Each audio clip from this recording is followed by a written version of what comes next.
오늘 함께 낭독하신 본문을 중심으로 하나님의 성 예루살렘, 하나님의 성 예루살렘이라는 제목으로 잠시 말씀을 나누고 기도하기를 원합니다. 오늘 시편 48편을 이제 우리가 오늘과 내일 함께 잠시 묵상을 하겠는데, 특징이 뭐죠? 지금 45편부터 6, 7, 8편 계속 이어지는 이 시편들은 전부 고라 자손들의 시편이죠. 고라 자손은 우리 45편에서 잠깐 살폈지만 전부 레위 지파, 즉 제사장 계열의 후손들이죠. 그래서 아마 주제가 성전, 그리고 예배, 하나님, 이것들이 그들의 평생의 주제이고 또 그들의 노래의 제목이죠. 그래서 오늘도 아마 그 주제가 이어집니다. 특별히 우리 45, 46, 47, 48 이 네 편의 이 시편들은 이 주제면에서 일치하고 있는 게 있습니다. 그래서 우리 어떤 주제로 일치합니까? 하나님이라든지 그다음에 예루살렘이라든지 라고 하는 이 주제면에서 계속 반복이 되고 있는 것을 보게 되는데, 특별히 우리 45편에 어떤 내용이었냐면 이 예루살렘을 다스리는 왕, 그리고 그 왕에게 하나님이 기름을 부으시는 내용, 특별히 이 왕이 결혼을 통해서 하나님께서 이 예루살렘을 어떻게 축복하시는가 하는 그 내용이 45편이었죠. 그래서 45편 7절만 제가 읽어드리면, 하나님 곧 왕의 하나님이 즐거움의 기름을 왕에게 부어, 이렇게 되어 있죠. 또 46편도 똑같습니다. 하나님께서 그 예루살렘 성 가운데 계시기 때문에 그 예루살렘 성이 흔들리지 않는다라고 하는 주제로 노래를 했습니다. 우리 46편 5절도 제가 일부분만 읽어드리면, 하나님이 그 성 중에 계심에 성이 흔들리지 아니할 것이다. 우리 새벽에 이제 우리 예배로에 초청을 할 때 요 구절 많이 사용하시죠. 그 뒤에 보면 새벽에 하나님이 우리를 도우신다라는 구절이, 이때도 이 성이라는 게 예루살렘 성을 의미하고 있습니다. 또 47편은 하나님이 예루살렘 성뿐 아니라 온 세상을 다스리시는 하나님. 그런데 이 온 세상을 다스리는데 하나님의 보좌가 예루살렘 성에 있다라고 하는, 즉 하나님과 예루살렘 성이 또 같은 주제로 묶여 있는데, 47편 8절 한 절만 읽어드리면, 하나님이 뭇 백성을 다스리며, 이렇게 되어 있죠. 뭇 백성, 예루살렘 이스라엘 백성만 다스리는 게 아니라 모든 백성을 다스리는데, 근데 어디서 다스립니까? 하나님이 그 거룩한 보좌에 앉으셨다, 이렇게 되어 있습니다. 여러분, 하나님의 보좌는, 여러분 유대인들의 전통적인 생각에 보좌는 하늘에 있고, 그 다음에요 하나님의 발은 땅에 있다. 그 중에 어디 땅에 있습니까? 그렇죠. 성소를 하나님의 발등상, 특별히 지성소를 하나님의 발등상으로 삼고 하나님이 앉아 계시다. 여러분 지금 발 아래 하나님이라고 상상을 해보시고, 여러분 발 아래 밟고 있는 그곳이 지성소 땅이 되는 것입니다. 그럼 지성소는 어디 있습니까? 당연히 성전 안에, 그리고 성전은 어디 있습니까? 예루살렘에. 그래서 예루살렘은 하나님의 발등상이 되고 하나님의 보좌가 놓여 있는 곳. 그래서 하나님의 보좌에 앉으셔서 뭇 백성을 통치하신다. 즉, 이 예루살렘이 하나님의 통치의 중심이죠. 이런 것들을 지금 45, 46, 47 계속 하나님과 예루살렘과의 그 관계성 속에서 시인이 노래하고 있는 것입니다. 참 이 대단한 그 시인의 이 시편인데요. 오늘은 이 48편 역시 이 하나님과 하나님의 거룩한 보좌가 놓여 있는 예루살렘과 관련된 찬양을 이제 고라 자손이 계속 노래합니다.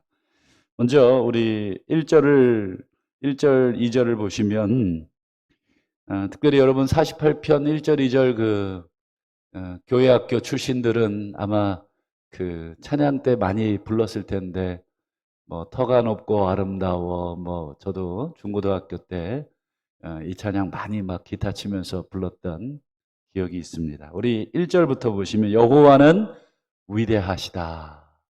여호와는 위대하시다. 위대하다라고 하는 말이 가돌이라는 단어인데 이게 이제 뭐 여러 가지 의미, 힘이 세다 이런 뜻도 있고 크다, 강하다. 그래서 여러분 잠언 31장에 보면 누가 현숙한 여인을 찾아 구하겠느냐 할 때 그 현숙하다는 단어가 까돌이라고 되어 있습니다. 이제 잠언 31장에 보면 이 여인이 나오잖아요. 이 여인이 새벽부터 밤늦게까지 얼마나 이 집안 살림을 야무지게 잘하는지 쉴 틈이 없어요. 막 힘이 장사 같아요. 그래서 이 현숙하다고 번역은 되어 있지만 실제로는 까돌이라고 되어 있습니다. 여호와는 위대하다라고 하는 이 단어가 거기에도 사용이 되는데 어쨌든 이 하나님은 위대하시다. 그런데 그 다음 보세요. 어디에서 찬양을 받습니까? 우리 하나님의 성 거룩한 산 시온산 그리고 예루살렘을 지칭하는 표현입니다. 2절도 보실까요? 이 예루살렘이 어떤 곳이냐? 터가 높고 아름답다.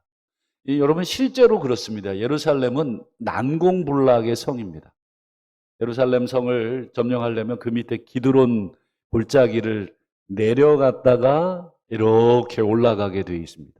그래서 높은 터 위에 성이 지어져 있기 때문에 밑에서 이렇게 보면 아주 높은 위치에 도도하게 예루살렘 성이 버티고 서 있죠. 터가 높고 아름다워 온 세계가 즐거워한다.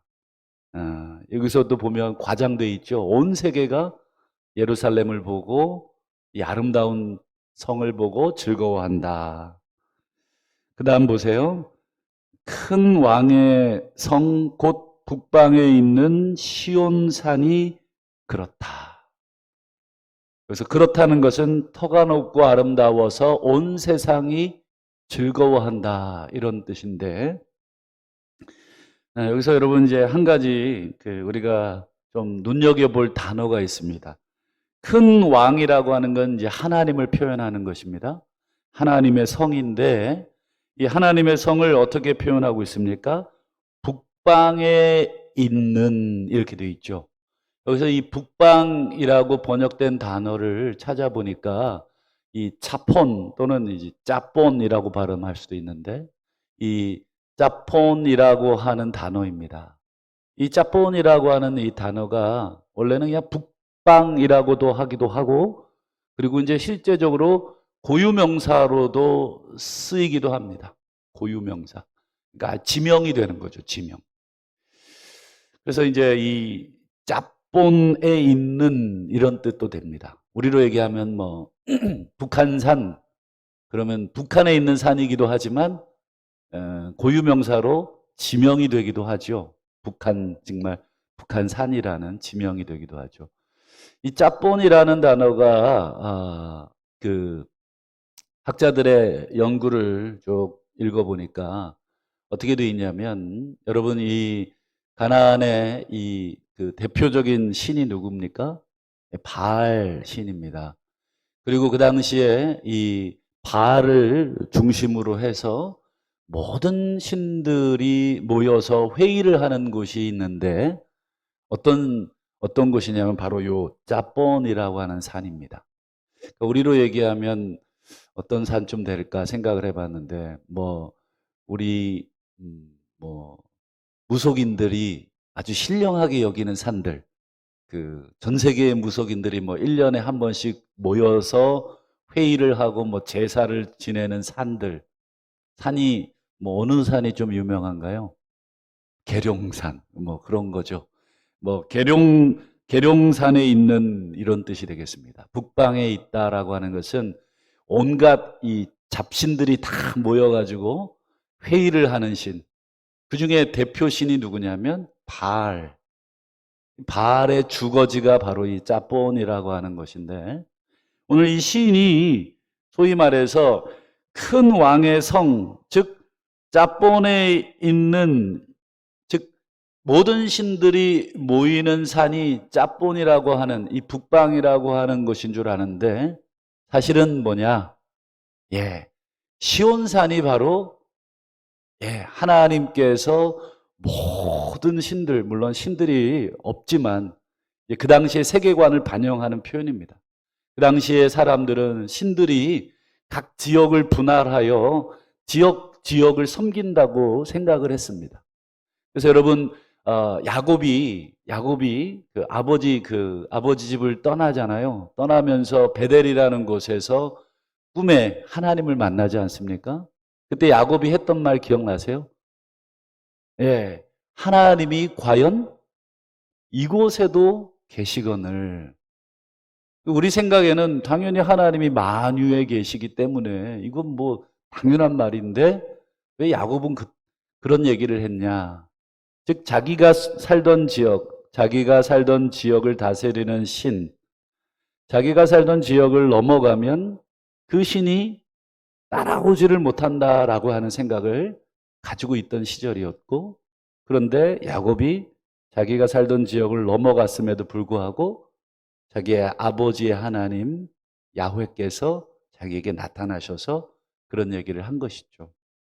결국 이 2절에 큰 왕의 성 곧 북방에 있는 시온산이라고 하는 말은 그 당시에 모든 신들이 모여서 회의하고 그 신들의 가장 신이라고 했던 바알이 통치하던 그 우리로 계룡산 같은 그 짭본산이 어디냐? 진정한 계룡산이 어디냐? 시온산이라 하는 것을 이제 시인이 노래하고 있는 거죠. 한마디로 하나님은 모든 신 위에 신이시고 모든 통치 중에 통치다라고 하는 노래입니다. 이어지는 4절과 4절, 5절, 6절, 7절은 어떤 장면이냐면 우리 4절을 한번 보시죠. 왕들이 모여 함께 지나갔으며 이렇게 되어 있죠. 여기서 이 왕들이 모여라고 하는 말은 왕들이 군사들을 모았다라고 하는 말입니다. 전쟁을 하기 위해서 군사들을 모았다. 그리고 함께 지나갔다라고 하는 말은 예루살렘 성, 즉 시온산을 점령하기 위해서 지금 나오고 있다. 지금 열방의 왕들이 지금 시온을 점령하기 위해서 하나님의 산, 하나님의 통치의 보좌가 놓여 있는 그 예루살렘 성을 점령하기 위해서 모여서 전진해 오고 있구나라고 하는 표현을 말하는 것인데, 우리말 번역이 약간 약하게 돼 있죠. 왕들이 모여 함께 지나갔으며. 이게 도대체 뭐 왕들이 모여서 왜 지나갔는가 명확하지 않은데, 예루살렘 성을 함락하기 위해, 전쟁을 일으키기 위해 군사로 모였다라고 하는 뜻입니다. 그런데 예루살렘을 정복하러 와서 그들이 어떻게 됩니까? 5절 보시죠. 그들이 예루살렘을 보고, 이런 뜻입니다. 그들이 시온산을 보고 놀라 두려워 빨리 지나갔으며, 이렇게 돼 있죠.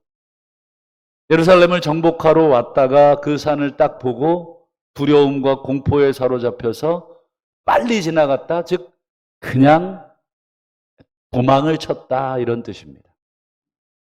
6절도 보시면 거기서 떨림이 그들을 사로잡으니, 그 자체만으로도 공포와 두려움 속에 사로잡혔다.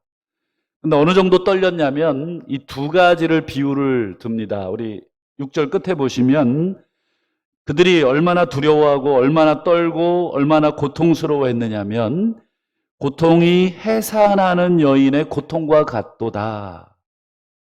열왕들이 예루살렘을 점령하러 왔다가 해산하는 여인의 고통처럼 괴롭고 두려운 가운데 도망을 쳤다. 첫 번째 이미지고 7절을 보시면 두 번째 이미지가 나오는데 우리말 번역이 좀 아쉽습니다. 주께서 동풍으로 다시스의 배를 깨트리시는도다 이렇게 되어 있잖아요.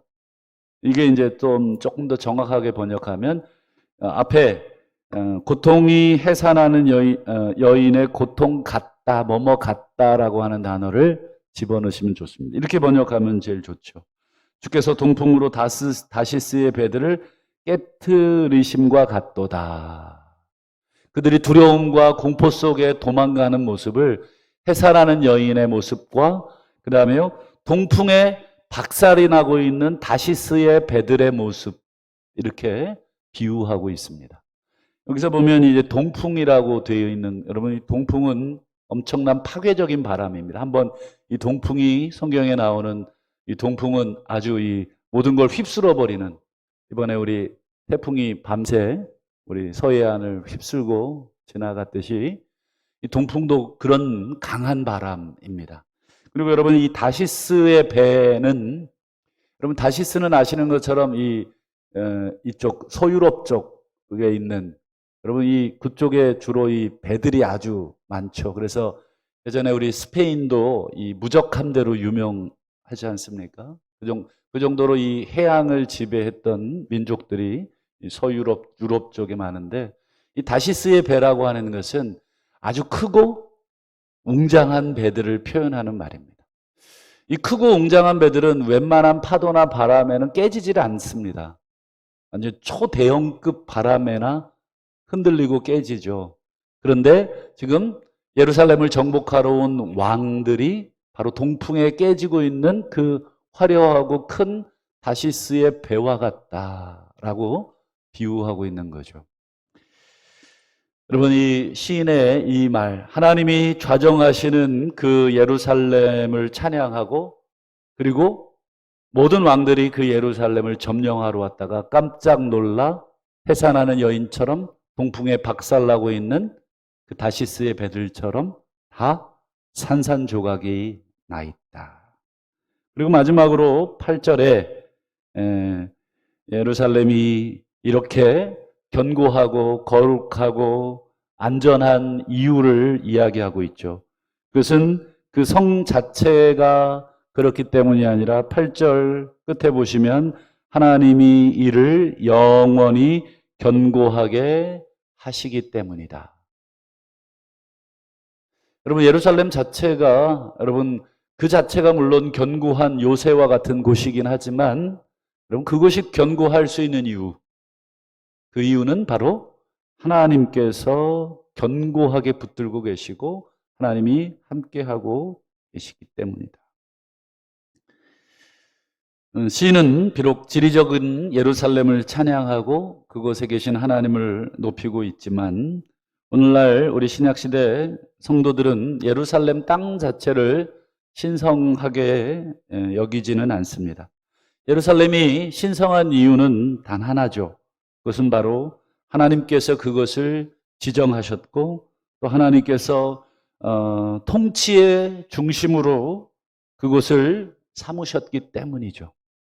우리 지난주일에도 우리 살펴봤습니다만 아브라함 일가를 하나님께서 뽑으셔서 새로운 땅, 즉 가나안 땅 그것을 우리 출애굽기에는 뭐라고 표현되어 있었냐면 성소라고 표현을 한 그 가나안 땅에 심으셨기에 여러분 그 가나안 땅이 하나님의 통치의 중심이 된 것이죠. 그래서 여러분 지금도 유대인들은 그 땅 자체를 신성하게 여기는 것 이해는 되지만 여러분 우리 신약 시대에는 여러분 하나님의 통치의 중심이 어디로 옮겼습니까? 그렇죠. 예수 그리스도이시고 그리고 또 예수 그리스도 안에 있는 성도들이 하나님의 통치의 중심이 되는 것입니다. 그래서 하나님께서 사실은 성도들을 통해서 세상을 통치하시고 성도들의 모임인 거룩한 교회 공동체를 통해서 세상을 통치하고 계심을 우리는 믿습니다. 여러분, 그래서 우리가 확신하는 것은 무엇입니까? 예, 열왕들이 예루살렘을 점령하기 위해서 모였지만 결코 예루살렘이 점령되지 않았던 것처럼, 여러분, 이 땅에 하나님께서 세우신 교회들, 물론 이 교회는 이런 건물로서의 교회가 아니고 예수 그리스도를 주로 고백하는 우리 신앙 공동체로서의 무형적 교회를 말합니다. 결코 하나님은 이 하나님을, 예수 그리스도를 주로 고백하고 있는 이 성도들의 모임이 이 세상의 열왕들에 의해서 점령당하지 않게 하신다. 비록 지상의 이 교회들은 아직 여전히 오점 투성이고 또 모순 투성이고 또 연약한 투성이지만, 여러분, 마지막에 완성될 여러분 교회의 모습을 여러분 요한계시록 21장에서 이렇게 묘사하고 있습니다.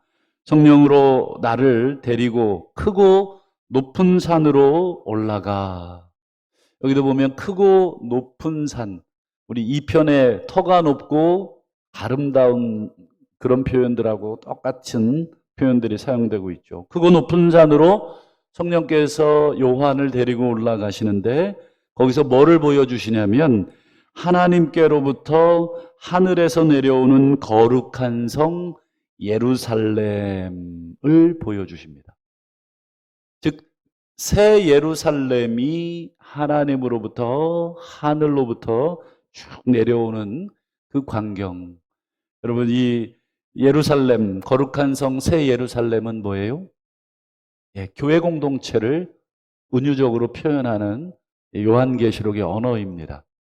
즉, 하나님의 공동체가 하늘로부터, 하나님으로부터 내려오는, 그곳에 하나님이 계시고 그것을 통해서 온 세계를 통치하시는 그 모습을 요한계시록 21장 10절에 요한이 마지막으로 보고 있는 것입니다. 여러분, 하나님의 통치가 여러분 희미하게 그리고 보이실지라도, 그리고 열광들이 또 세상의 모든 악들이 하나님을 점령하기 위해서, 또 하나님의 공동체를 점령하기 위해서 모였지만, 여러분, 하나님 스스로가 당신의 거룩한 통치, 즉 예수 그리스도를 주로 고백한 우리 무형의 교회, 그리고 그 교회들을 하나님이 지키시고, 오늘도 나를 하나님이 이 열방 가운데 하나님의 형상으로 또 세우셨다. 그래서 내가 있는 직장이나 내가 있는 곳에 하나님의 통치를 대행하도록 하나님께서 나를 세우셨다. 그래서 여러분, 우리는 움직이는 성전이 되는 것입니다. 그게 고린도전서 3장 16절에 사도 바울이 너희가 하나님의 성전인 것과 하나님의 성령이 너희 안에 계시는 줄, 거하시는 줄 너희가 알지 못하느냐.